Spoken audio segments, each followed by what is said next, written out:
পাড়া কিংবা মহল্লায় সর্বত্র প্রকাশ্যে দেশি অস্ত্র হাতে মহড়া, হামলা, মারধর, চুরি, ছিনতাই ও ডাকাতিতে জড়িয়ে পড়ছে কিশোর গ্যাংয়ের সদস্যরা। নিজ এলাকায় প্রভাব বাড়াতে একদল আরেক দলের সঙ্গে ভয়ঙ্কর সংঘাতে লিপ্ত হচ্ছে। তাদের অপরাধ ঠেকাতে রীতিমতো নাজেহাল আইন শৃঙ্খলা রক্ষাকারী বাহিনী। রাজধানীর উত্তরা, মিরপুর, মোহাম্মদপুর ও তেজগাঁও এলাকায় গড়ে তুলে আব্বা বাহিনী, বাবা বাহিনী, সাদা বাহিনী, কালা বাহিনী, ককটেল বাহিনী, কাটা বাহিনী, ধাওয়া বাহিনী সহ বিভিন্ন সময়ে বিভিন্ন নাম ধারণ করে ভীতি দেখায় এর সদস্যরা।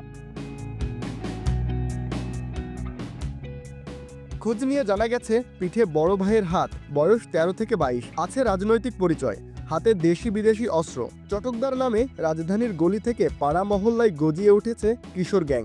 স্বরাষ্ট্র মন্ত্রণালয়ের হিসাব বলছে, দেশে কিশোর গ্যাংয়ের 237টি দল চিহ্নিত হয়েছে। এর মধ্যে 184টি ঢাকা ও চট্টগ্রামে। এই গ্যাংয়ের পৃষ্ঠপোষকদের আইনের আওতায় আনা গেলে অপরাধ দমন সম্ভব বলে মনে করেন বিশ্লেষকরা।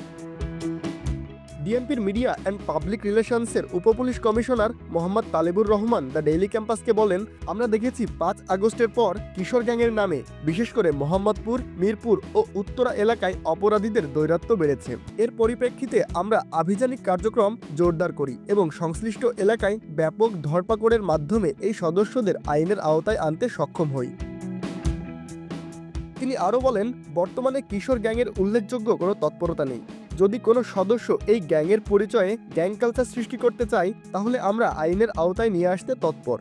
বর্তমান পরিস্থিতি স্থিতিশীল রয়েছে এবং গ্রেপ্তার ব্যক্তি যেন বের হয়ে আবার অপরাধে না জড়াতে পারে, সেই লক্ষ্যে আমাদের নজরদারি রয়েছে।